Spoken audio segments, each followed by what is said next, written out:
मुक्ति की बात हो, गरीब कल्याणकारी योजनाओं में जो प्रदेश देश में नंबर 1 आता था कांग्रेस के समय, चाहे 100 गज के प्लॉट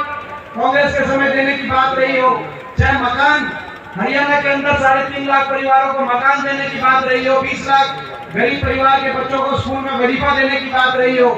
पीने के पानी की टंकी टूटी का उस समय फैसला रहा हो, राशन डिपो पर केवल अनाज के साथ, चाहे उस समय दाल तेल चीनी की व्यवस्था की बात रही हो, गरीब कल्याण की बात थी, देश में नंबर 1 आते थे, चाहे बुढ़ापा पेंशन उस समय देश में नंबर 1 थी,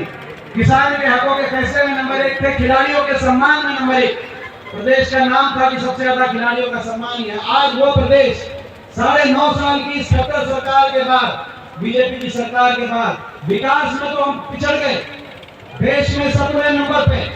नंबर 1 अगर पहुंच गए देश में, तो आज बेरोजगारी में देश में नंबर 1, हर घर में एक नौजवान पढ़ा लिखा बेरोजगारों की फौज खड़ी होगी हरियाणा में, दिल्ली के 3 तरफ बसा हरियाणा, आज बेरोजगारी में नंबर 1 प्रदेश देश में पहुंचा दिया इस सरकार ने। ना कोई इंडस्ट्री लेके आ पाए, 9.5 साल में ना औद्योगिक क्षेत्र लगा, ना थर्मल का कारखाना लगा, ना सरकारी क्षेत्र में उतनी नौकरी दिलवा पाए, सरकारी क्षेत्र में या तो नौकरियां समाप्त कर दी गई या उनको कच्चों में बदल दिया गया, जैसे अग्निपथ के माध्यम से फौज की बात हो या हरियाणा कौशल निगम के माध्यम से हरियाणा की कच्ची नौकरियों की बात हो। और उसके बाद अगर फिर भी कोई भर्ती निकली तो यह घोटालों की भेंट चढ़ गई, एचपीएससी घोटाले, पेपर लीक घोटाले, एचपीएससी के दफ्तरों में करोड़ों की बरामदगी हुई, फिर भी लेते के कोई लिस्ट निकली तो हरियाणा से ज्यादा हरियाणा के बाहर के नौजवानों का नंबर उस लिस्ट में निकला। एलटीओ की भर्ती हुई,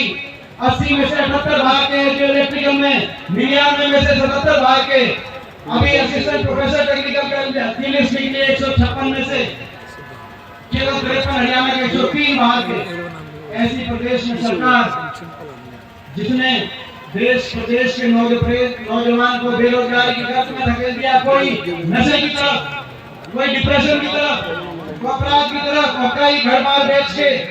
विदेश की तरफ, बॉर्डर पार करते ही गांव के अंदर पटाखे छोड़े जाए, ऐसा माहौल बना दिया